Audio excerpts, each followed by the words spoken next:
Reflections in Iron, Mike Webster's Training Methods, by Colin Webster, August 2nd, 2011.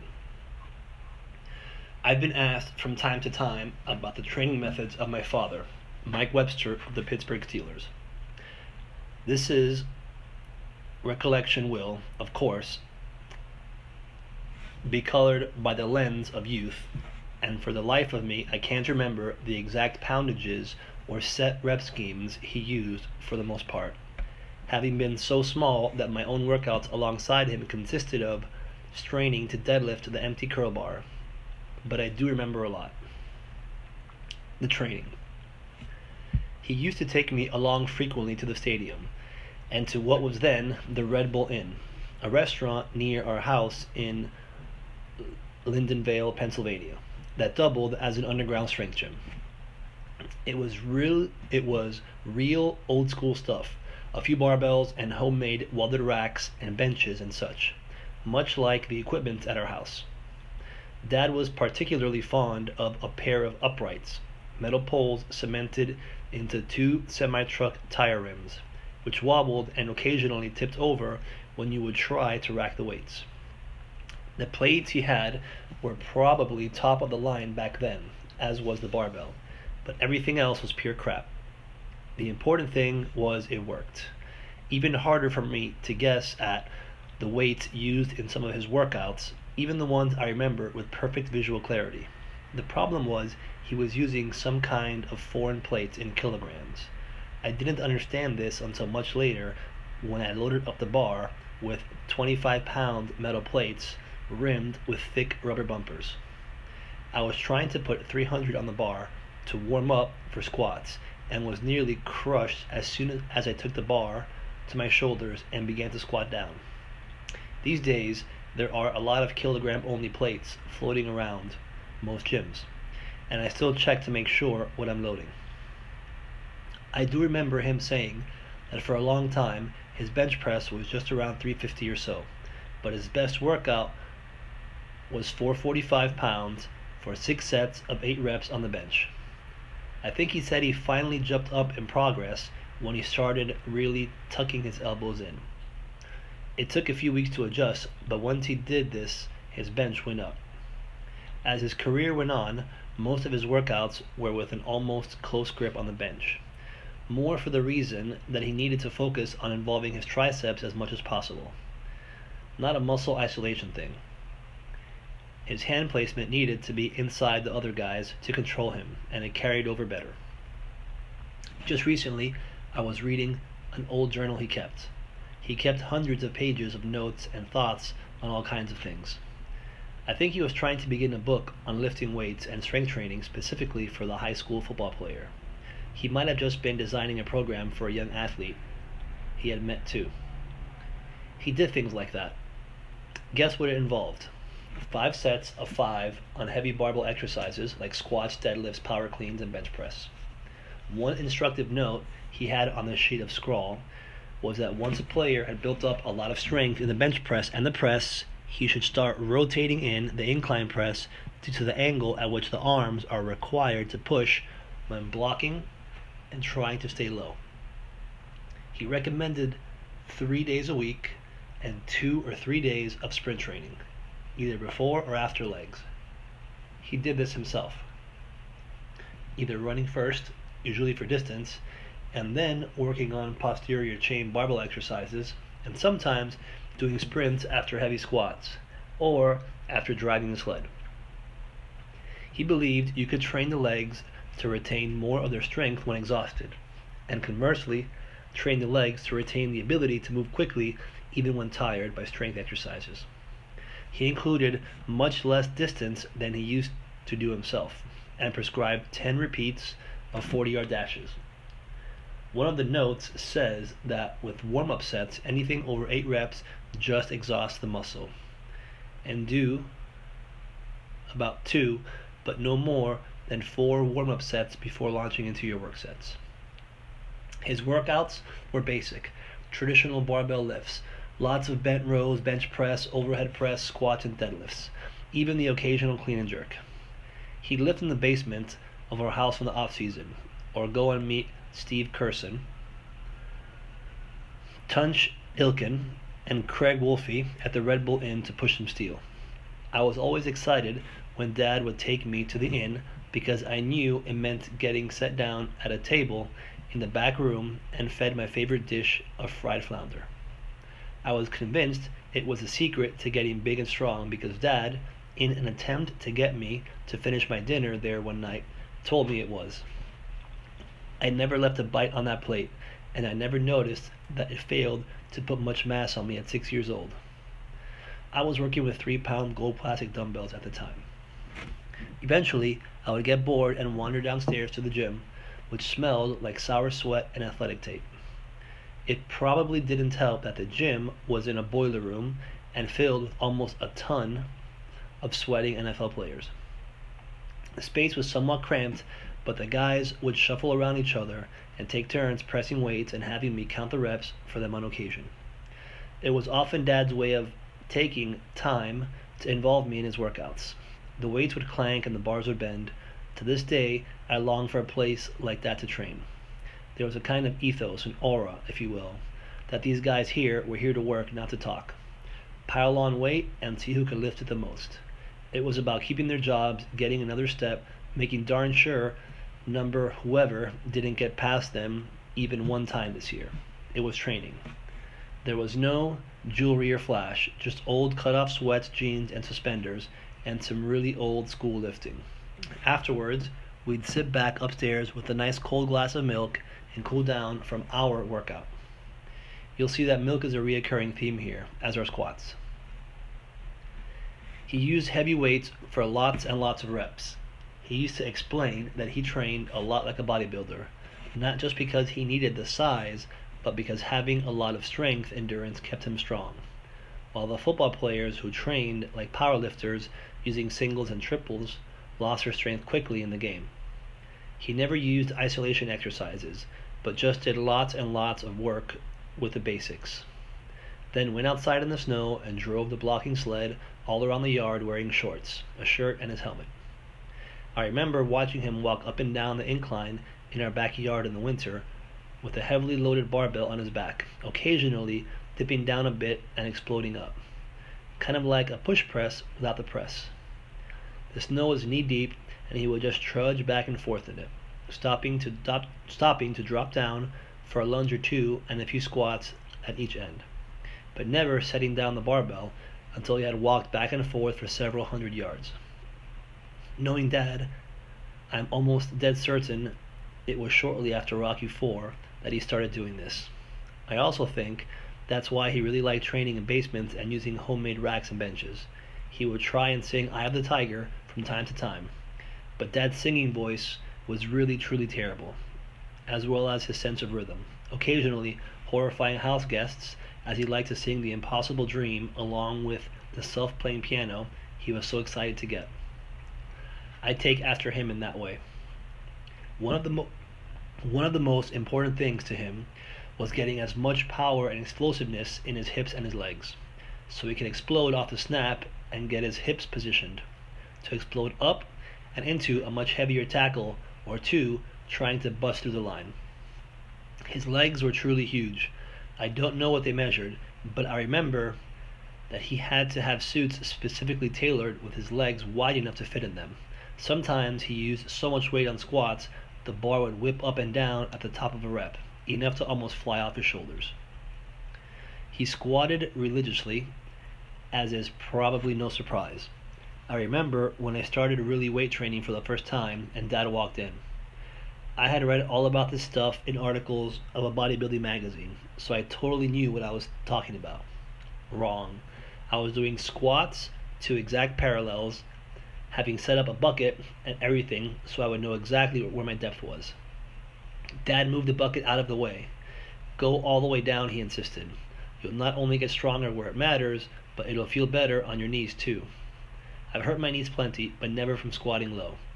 He always absolutely insisted on doing them until the glutes hit the ankles, though he used a different term. If your rear doesn't hit the calves, it's not really a full squat. That was drilled into me to the point of redundancy. and I still hear his words ringing in my ears every time I do a rep. He ran for miles and did 400 and 800 meter dashes, feeling that those combined with higher rep clean squats and deadlifts allowed him to stay stronger and keep the pace up during a game without worrying about tiring himself out. I remember watching him do one particular workout. He'd either front squat or back squat heavy for about 20 or 25 reps, then drop the bar and continue on with perfect form deadlifts, resetting and letting the weight settle before each rep, continuing on for another 25 pull-ups. He would run the stadium steps pretty much every workout. That's usually the first thing you will hear from Wolfie, Ilkin, or the other guys. They said they always just wanted to go shower after practice, and Dad would start running the steps, trying to train his legs to stay fresh and ready for more no matter how much football activity they had done. So he could always turn it on 100% for the whole game. They'd feel obliged to go and run with him so they wouldn't look lazy in front of coach. Practice, practice, practice. That was the mantra I heard constantly when I was growing up, and it was how he lived his life, leaving the house constantly on the off season to go watch game tapes and scribbling in a notebook different plans and ideas to improve his performance. He practiced driving a sled almost daily, it seemed. He worked the basics over and over again. I'd be outside watching just to see him stop in the middle of his workout to pause, reset, and check his position, and then make sure again and again he was in the strongest possible position to use the most leverage he could. He just didn't have the weight to do otherwise, no matter how strong he was. He'd practice snaps too at various times through the day, measuring the distance out, then setting up a target to hit with the ball. I offered to catch for him a few times, but that was usually short-lived effort. A football will bruise you pretty good from short range. He did drills to make his hands and first steps faster, and although he wasn't fast at all for a 40-yard dash, he could take his first step and explode off the ball with blinding speed. He said it was a matter of survival. If he didn't get his hips in place and explode fast enough, he'd get buried. He'd practice coming up out of the snap and exploding forward with his hands to smash the blocking sled, hunching under and driving it back with his feet. He'd do other drills too, using a big bag he had filled with sand, picking it up from his stance and pushing it forward fast and hard, sprinting up to it, doing it again and again. Steve Corson once told me a story of when Dad and Lynn Swan went trap shooting. Dad was noticeably faster to raise a shotgun and get off perfectly accurate shots. "It's okay, Lynn," he remarked. "You've just got to get faster." He almost always did full body workouts, occasionally splitting his upper and lower body lifts to separate days, but he always seemed to go back to doing his whole body at once, and then adding in conditioning. His workouts took hours, far longer than was probably necessary or appropriate, and he later told me he grossly overtrained for much of his career. He couldn't help it. He was just determined to outwork the other guy.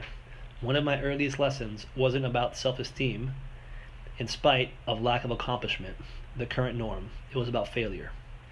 Dad had a way of making a point with gentleness, but sheer honesty. He told me that his biggest driving force was a fear of failure. Being small as he was, even though he had some of the thickest bones I've ever seen on anyone, he couldn't afford to be outworked.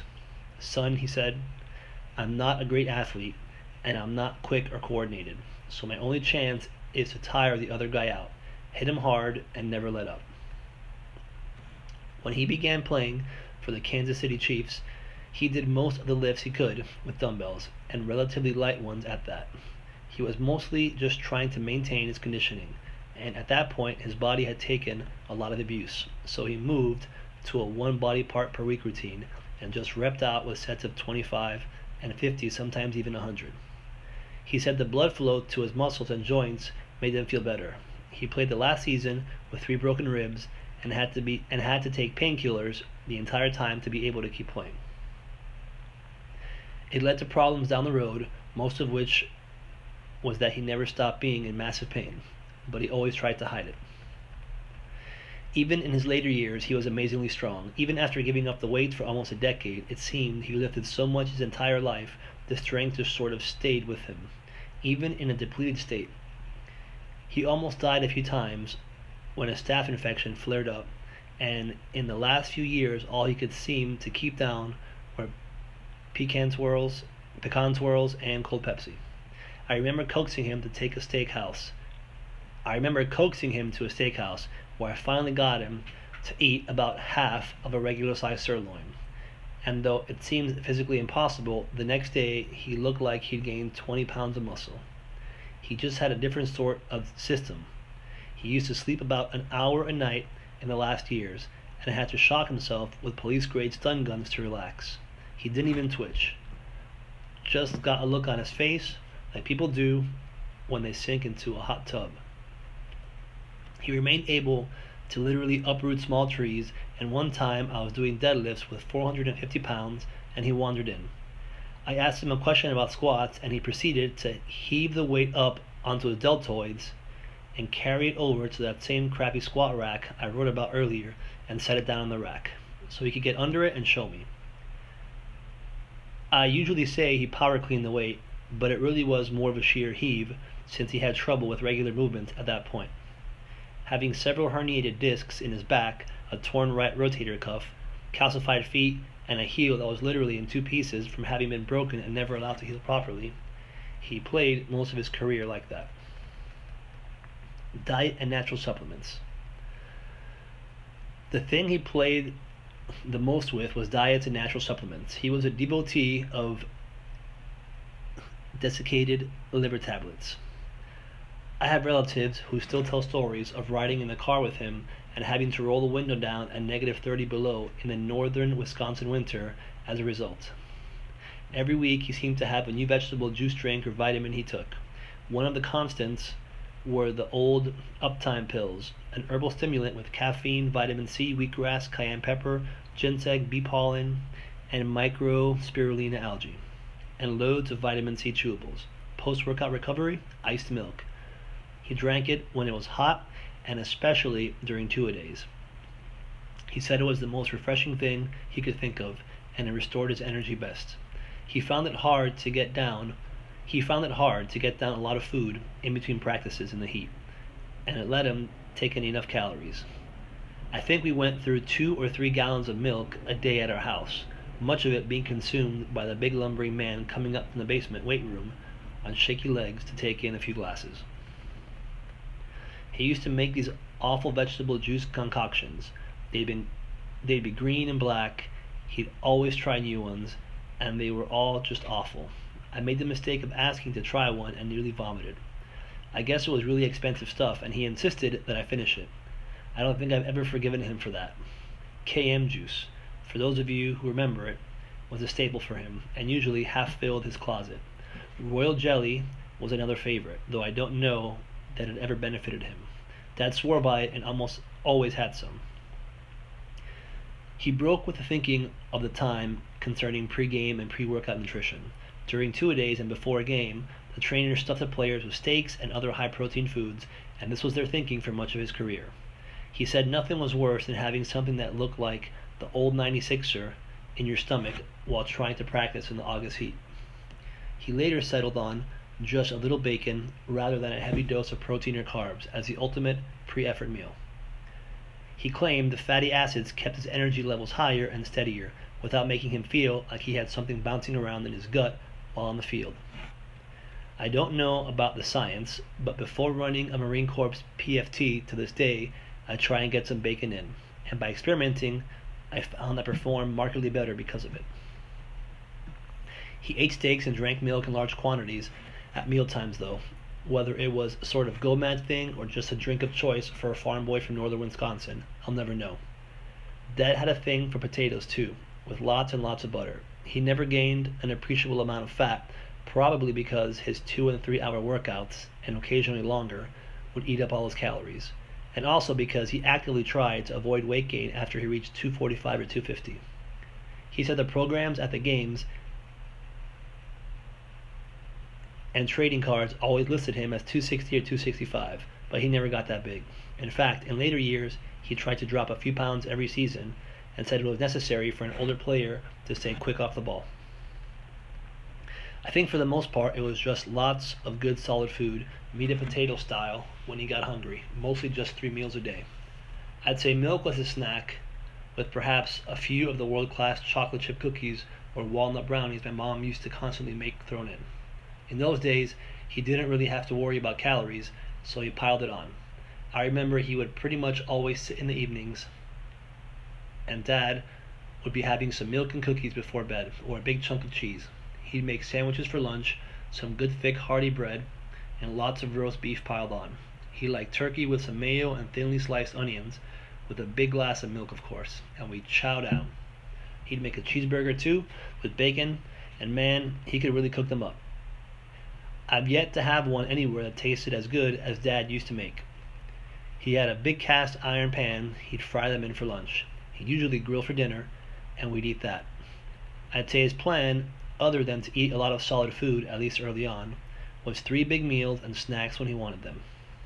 Later on in his career, when he played with the Chiefs, he'd go in for a lot of pasta. I remember him telling me one time, as a skinny 11-year-old, trying to start training, that I should try and eat a lot of pasta and lean meat, in several small meals a day. This would have been about the time he went for more of a bodybuilder type split, and that sort of training and eating style was coming in vogue. Around that time, he really started eating a lot of carbs, particularly when it was hot and he didn't feel like stuffing himself with meat. It was a rare day when I wouldn't get up at 5:30 to lift before school, and he'd have a loaf of fresh bread just coming out of the oven, brushing the top with butter and carving thick slices and buttering them to hand us as we came downstairs. That was always accompanied by a plethora of vitamins he dished out to us after breakfast, mostly lots of vitamin C with an occasional dose of B vitamin and zinc. One of the bags he used to always carry with him had about 20 different bottles of vitamins, and all bought separately. He didn't buy multivitamins much. He always had a few bottles of Uptime, and of course the royal jelly. The physical toll. There are plenty of reasons NFL players die at an early age. The brutal beating encountered in every game adds up over time. Oklahoma drills, which left internal scarring around the internal organs and the brain, head slaps, and the like don't help either. Dad's heart was in great condition in the years before his death. I remember going to the doctor with him and seeing his resting heart rate test anywhere from 45 to 53. He had a serious ticker that wasn't on the verge of quitting. Unfortunately, the autopsy wasn't able to reveal much about what actually happened. By the time I made up the drive from Camp Lejeune to visit him in the hospital, where he went after feeling faint and in some mild discomfort, he had suddenly expired after an injection, and his blood was immediately drained for some reason. I was told it was a free service to save us money on the burial expenses. To this day I have lots of questions. Dad always told us never ever to take him to that hospital if he was sick, due to the fact that he was in a legal battle with the NFL and he feared what might happen there. His very words. Who he was. I've always tried to avoid talking about how bad things got towards the end, other than a few things, but this story sort of bears on the man and who he was. For me, I guess it's the last real picture I have of Dad's soul and where his heart was. We were living at the time near Beaver Falls. There was a large running trail. When I say trail, I mean dirt path through the woods. That wasn't really used much, but it was a pretty big stretch of woods. Dad was getting to the point where sometimes he was getting lost on the way to the store, though he used to be able to drive on the back roads all through the country, remembering where to go from decades before. This was something he used to do pretty often, mostly in winter, at least after football when things got bad and the stress of trying to rebuild a shattered life got to him. He'd wrap himself in an old Indian blanket and then, just his pants, go off into the woods, shirtless and barefoot for weeks at a time.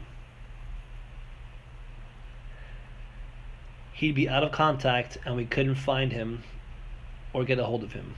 I was out of high school and getting ready for college, which later turned into the Marines. Funding issues. It was just me and him living together. My siblings were too busy hitting him up for money to care at the time, and he was just gone. I waited 2 days. The truck was there, and he hadn't taken his 3 bags full of books and notebooks that went with him pretty much everywhere, so I couldn't figure out where he was. I remember what he told me before going out off into the woods to think, so I went to the woods near our house and started poking around. The snow was thick and deep, and after a mile or so of wandering around, I liked the woods too, I came across a bear footprint, rather large in size. I knew there could only be one guy that would be wandering around barefoot in the snow for fun and stress relief, my dad. Shaking my head, I followed the tracks to a clearing. Dad was there in some beat-up khakis and sweating profusely. At first, I thought he might have finally caught a fever, but he was smiling. He dropped the log he was holding, and it thumped heavily to the ground, sending a small shower of powdery snow over his little campsite. The log had 2 broken branches on it, and you could grip it as long as you had hands the size of his. He greeted me as if the whole thing wasn't out of the ordinary at all. He was the most emaciated I'd ever seen him, but he still looked like a powerhouse. He wasn't eating much during that time at all, and you could see every muscle in his abdomen and ribs. He still probably carried more muscle than most ever will. He didn't look like a bodybuilder, but more like a thick and tightly packed caveman, especially since he was letting his hair grow longer at the time. He went back to the log and sort of power snatched it overhead. He shifted it around a little, so he was holding it up with his palms and lowered to his chest and squat up and down with it, pausing to toss it up and catch it before doing some more. He was just playing, getting in some exercise and trying to feel better in one of the few ways left to him. I looked around this camp, not really sure where to go with all this. There were a few rather large stones, don't know where he found them, and a bunch of baseball bat thick logs and sticks broken in half, scattered here and there. It didn't appear to be firewood, and there was no evidence of fire anywhere, just a few large human body shaped spots melted into the thick snow. It was cold, it looked like fun, but it seemed that the proper thing to do was try and get him to come home and eat some food. I tried to lift the log after he set it down. I had 2 dumbbells. I kept at the house, 60-pounders, and I cleaned and pressed them for 25 reps. Nothing special, but all I had to work with at the time. It had never occurred to me to go to the woods and lift branches. The log went up an inch or 2, and I settled on getting one end of it up after a few tries. Dad was really something else. We finally went home. He had a notebook and a pen with him, and he was trying to organize his thoughts. He could still write eloquently. He had a great vocabulary and a command of the language, but he couldn't string thoughts together. You could read and reread the pages and not make any sense of what he was trying to say. The problem was he knew it. He felt being out in the fresh air and walking around would get him some exercise. He actually looked better, pleasantly flushed, and not a hint of frostbite or other cold injury.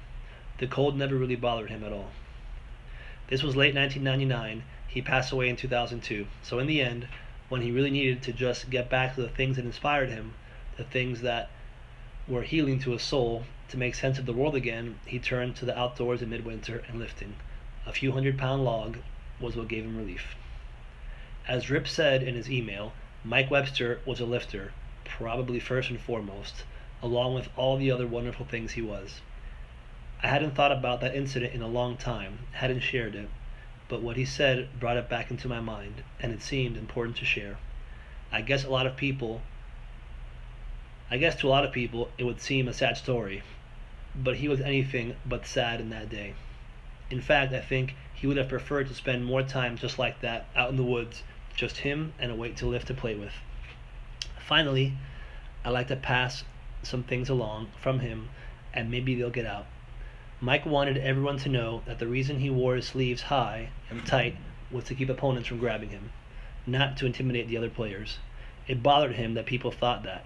Second, to all sports artists who may ever paint or draw a likeness of him, though I don't think there are any coming out anytime soon, I'll pass along the following verbatim. I wish these guys would stop drawing me with blood all over my face.